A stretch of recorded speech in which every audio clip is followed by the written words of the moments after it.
This is quite tricky one, I must admit. I've tried to figure out how to do this. Hopefully I figured it out in a way. So I'm using two cameras and I'm sitting with headphones, as you can see, because I need to hear what's going on here.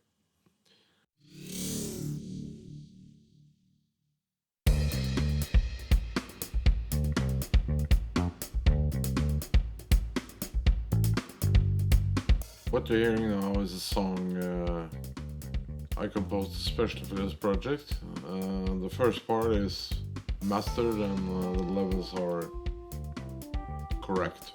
So just listen to that, and you can hear dip in the sound, and then it goes down to what's not mastered. It's recording now.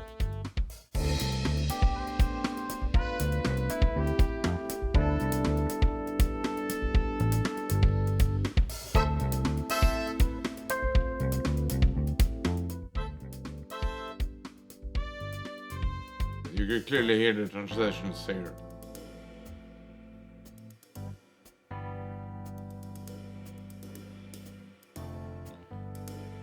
I chose to use music because it's the two-track recording is the easiest, because the whole multi-track process is way too complicated here.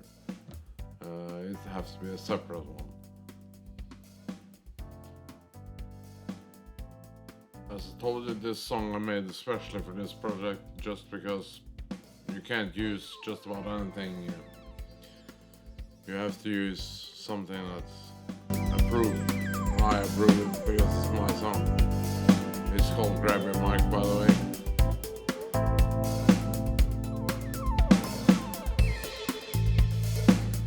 What you can see now is going on. I figured out how to do screen recording, and yeah, that's a big, made a big difference on how I want to present this. So hopefully you can see a lot of meters and the things going on. And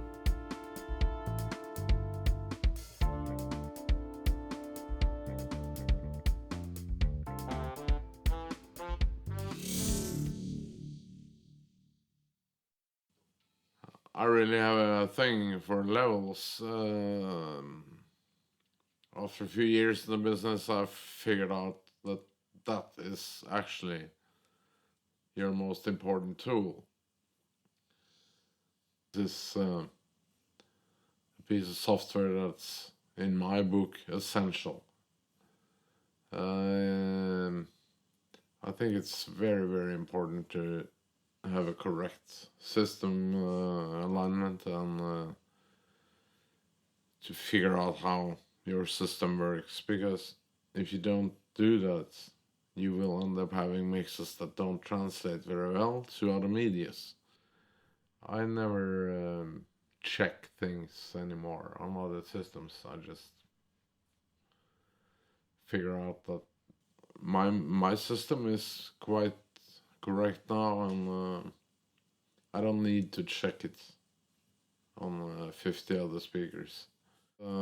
Actually, it's very important to watch your meters, and if you have VU meters, that's the most exact way to do it, analog style VU meters, because they're not so ballistically fast as the peak meters that really shows you you have no way of keeping track with a peak meter. It's too fast. So hopefully you have both. I use different meters on the in reading versus the out reading, so in the recording process, that is. When it comes back to the metering in the post world, it's always a good idea to keep your levels within a certain area. If you go into the red, it's not a problem for short bursts of output, but you tend to be dealing with with this kind of meters, which reads the average on 2 lines and the peaks on 2 lines. You should never go into the red, because if you do, you're fucked. And this is the K meter system. It's a system that was used or is used in bigger studios worldwide. It's really there for the kind of security check. This I've shown the picture now is actually what I'm mostly using in some kind of configuration. Tape machine is a replica of the J37 Studer. That's my in point. And you can clearly see the high and low audio levels on the file behind there, and that's in Logic. The lower levels indicate the recording procedure and the levels from the recording. The high-rise wave files indicate that that's the mastered file, which is a completely different process. But just keep sure that you are within all your acceptable metering range, because that will save you a lot of grief. And also, if you use a measurement system, it is really important that you follow those steps on the measurement system itself, because that's and it will save you so much trouble. I'm gonna take off my headset now because there's no more sound. By the way, this is the HD 600, which I finally bought after many years of searching for the right cans. I'm gonna keep sitting here. I put my headset away. It's quite important what I'm talking about here, and if you get this right, you actually got most of what you're doing right. Because I have practiced this kind of way of doing things in the live world, and it's helped me immensely just to be able to measure my system. Then I don't use this kind of measurement system, because you have the choice here. When you record, you could set it to 0 latency in this, and insert it in the software you're recording to. That's the best way.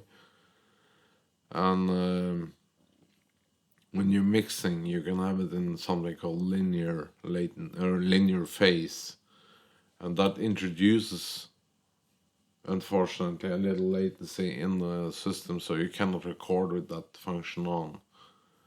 But you can be quite sure that all your levels are in the right page. So I will try to mix this vocal now a little bit in post. I took on the Sabine Tech today as well. No, I touched it, and I guess it's gonna say boom boom boom in the mix, but I definitely recommend you, first of all, measure your system. Second of all, get some VU meters, because what's in your software for recording, they're not very accurate. They actually are very accurate. They are a little bit over the top, actually. You cannot, they're too quick. The ballistics you end up with is way out. I cannot tell you how many times I've been running around and checking my mixes all over the place, and always found something wrong. Too much bass, the usual problem. Vocals don't sit in the mix. Yeah, all kind of shitty stuff. And it takes you maybe 5 or 6 or 8, maybe 10 tries to get the mix right. and then you still have to send it away to get it mastered. You can all do all these things yourself now. That's no problem. The big problem is, how do I do it? And these guys don't use so much equipment as you think. Of course, I'm not talking about big guns here, but like me and many in my boat, we use a good compressor. We use a good equalizer. That's about what we use. There is a lot of hardware out there, boxes that do this kind of stuff with calibration systems. Most of them cost an arm and a leg and are really not for home use. There is a difference in a recording room and a mastering room. The sound in the room is very, very different, because in the recording room you want to have some reverb, the room should sound itself. In a mastering environment, you actually don't rely on the room sound. You just rely on the speaker sound, and that's a different thing. You have to treat the room. You have to treat the recording room to your liking, but that's more a taste thing. The mastering or the end product, there's nothing remotely close to being I think this gonna work, it's not happening like that. It costs a fortune to make a room for mastering, and don't even think about doing it. There is a few tools available to fix things that can be handy. There is, for instance, a problem with reverb on your voice when you record vocals. You can hear the room. I'm actually quite excited about how it's gonna sound now with this setup, because now it's turned around. So I'm recording the other way, and I'm excited to hear the difference. This room is, by the way, not treated in a special way. It's just set up and I measured it properly. There is a big difference in how you. First I measured with another microphone. It's also a measurement microphone, and I thought, well, it sounds not too bad. But then I just out of curiosity bought the Sonarworks microphone and used that. It's a calibrated one, and the difference is, I don't want to talk too loud about it, because I could hear back in my previous mixes that, well, this is not. I thought they were good, but when I mixed them again with the new measurements, it's even better. So I cannot say enough good things about this software.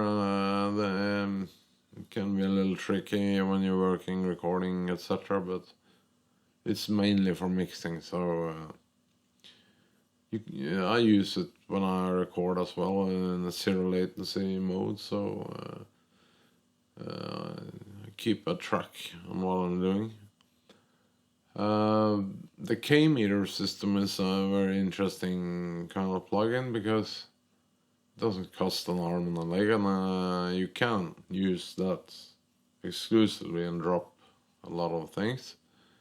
I don't, but so but if you don't have the opportunity to dig into all the V-meter stuff, at least try to get a hold of the K-metering system. This is from a company called Meter Plugs. And when you're mixing, obviously, if you're mixing like this kind of music, K14 is a nice meter reading. You have different K settings. I think he's called Steven Katz, the guy that figured out this system. It's very nice reading. You should definitely not be up in the purple range. That's way too loud, I can tell you that. Usually, I find that very, very many recordings, especially done for YouTube and streaming services, are way too loud. I'm sorry, but they are. I try to stick to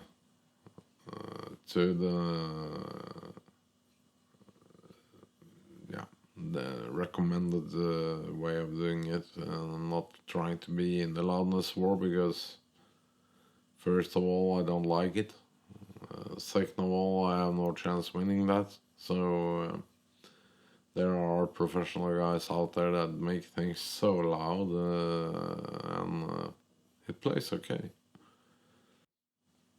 Well, guys, try to keep your levels under control, and the only way to do that is proper metering. And if you're fucked up in the input stage, you're surely gonna be fucked up in the output stage, because you find that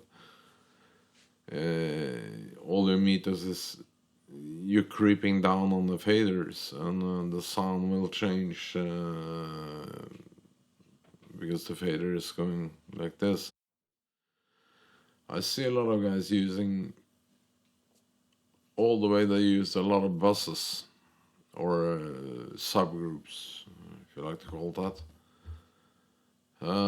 If you do everything right in the first place, you don't need all these subgroups, because you don't hit the roof that hard in the first place. So try to pay attention to the input side of things, because there's most the mistakes is happening there. And the gain control is what it says. It's not a volume control, it's a gain control. And use them. Insert a gain control on every channel you have on the door, and take the things down. And the K meter is fantastic to use in that respect if you're recording at home, if it's not live and you have the time. Check the K metering, because every input channel should never exceed 0 decibel for every channel. If you do that, use the gain control to take it down, and get your channel fader up. You'll find out that your mix is gonna be more transparent. You're gonna have more headroom, and the main thing is, in the final stage, you have a fader to work with. It's not a tiny bit of fader you have to grab. You can actually use it. And that is, for some reason, I always see people do a mistake. It's, I don't know why, but the output fader is, yeah, down about 15-20 decibel, and it's very loud in the input stage. Just start out by putting your output fader in 0 and read your meter. Every time you double a channel, you should go down 3 dB. If it's a gain right, then the result will be absolutely fantastic and very transparent, and the mix will be, yeah, you can see through the mix and separate things, and then you can start working with your pans and things like that, and your EQ. The point with this thing is that if you do things right in the input stage, you don't need that much EQ. I think I see all the time people EQ the heck out of things. Use your ears. If a drum sounds like ding ding ding ding, and it sounds like ding ding ding in your mix, that's okay. That's how the drum sounds. If you want to change it on the drum. Don't change it on the channel. You'll never be able to fix it 100% in EQ or processing, or you're just adding a lot of shit to the channel that's not supposed to be there. I mean, a little compression, things like that is okay, but don't overdo it. That's the point. Don't overdo it, because then it sounds. If you get, let's say, 10 processors of that kind in your mix, and start to get a little fishy in the output stage, you're not gonna be able to take it away. It's there.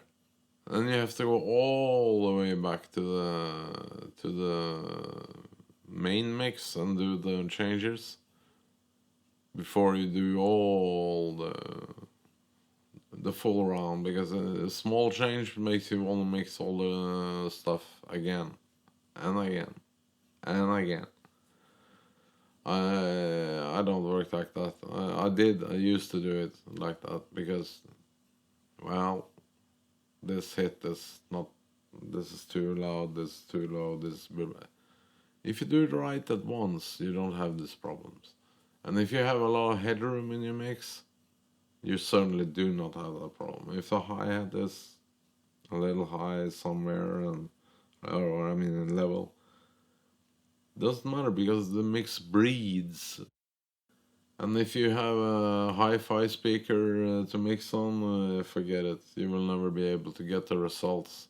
You need a studio monitor. Doesn't have to be very expensive stuff. Of course, the more you pay, the better you get. But I would recommend, if you're not very experienced in this and you don't want to spend a ton of money on this, get the iLoud Micro. They are, for the price and for what they do, they are quite amazing. So, to my understanding, they just won a reward again. I'm gonna end this rather murky waters, and the topic is so big, so I don't want to dig my own grave in this. I feel already that I'm like a special force soldier sent out without weapons. So hopefully it's just me dabbling around a topic that many people like to think that they know a lot about.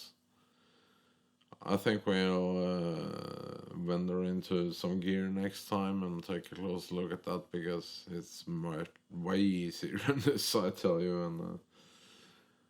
And hopefully I get this to sound right. And in the meantime, while I'm mixing this stuff and trying to get it right, grab your mic.